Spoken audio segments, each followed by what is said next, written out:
We are joined by the Ukrainian Ambassador to the United States, Oksana Markarova. Welcome back to the program. Always good to have you here.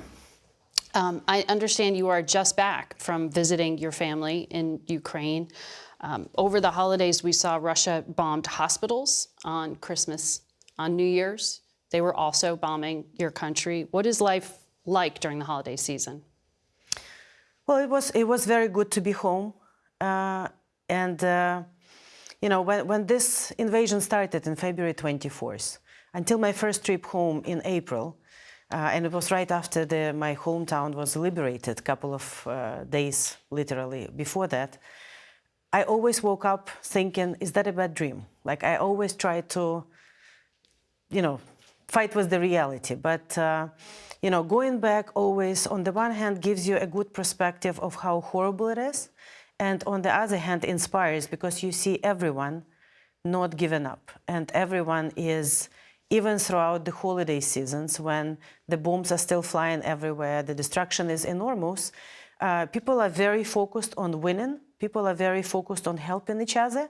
And there was still a festive spirit everywhere. People were singing, you know, people were trying to give gifts to each other. But of course, the main focus is helping our brave defenders and doing everything possible to win.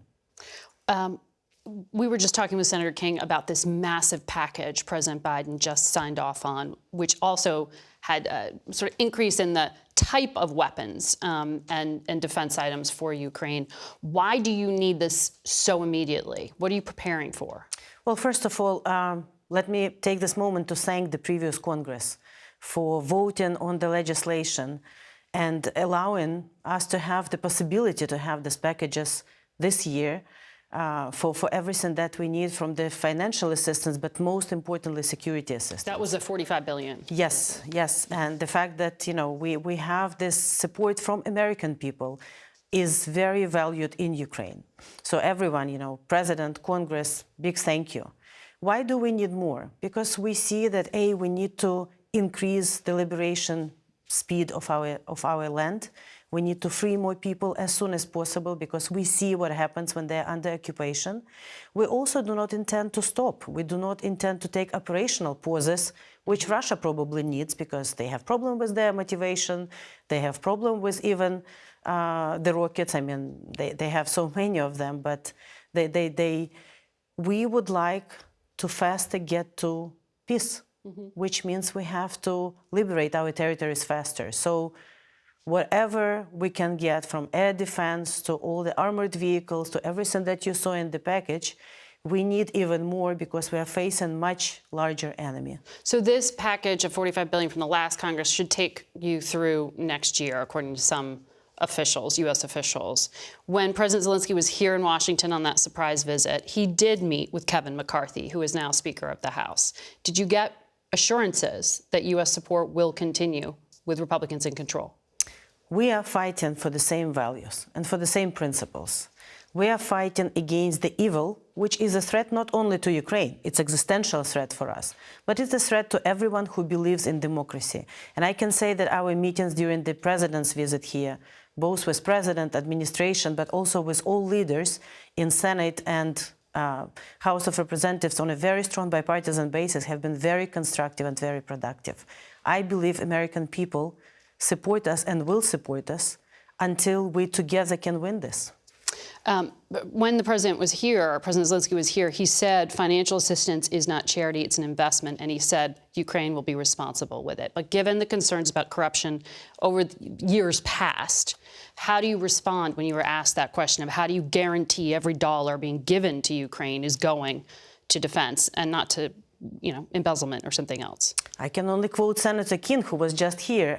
First, there are three types of assistances, right? Budget assistance, security, and humanitarian. On security, we're not getting the money, we're getting the goods, and we're very grateful for them. And the accountability for every piece that we are getting is there. We're not only sharing information, we're implementing NATO systems in place, and we're ready and already are providing information, and we know where everything is located. On the budget assistance, we have reported on all assistance that has been provided to us. There is an audit underway, but we have also sent, I mean, it's very clear where we are spending the money on, and our Ministry of Finance has reported even before the audit is complete, and I have shared that report with every member of the previous Congress, and we intend to do so in the future. The Inspector Generals are involved already, from Pentagon, but from Department of State, from Treasury. So we are not only open and ready, it's in our interest as well, in order to prove why we need more and that we're using it very effectively and efficiently. We would like to be as open as possible. Every US dollar that is given to us, we're putting it to a good use, and we're using it as an investment into our joint fight for democracy. I want to ask you about something we've talked about in the past, and that is what's happening to Ukraine's children. More than 13,000 were deported to Russia. Are you having any luck in getting your children back? Well, first, unfortunately, we know the number is much larger than that. The 13,000 is the official number of the children we accounted for, we found. But we know that we already have so many, tens, if not hundreds of thousands of people who we don't know their fate yet. And until we liberate our territories, we will not know.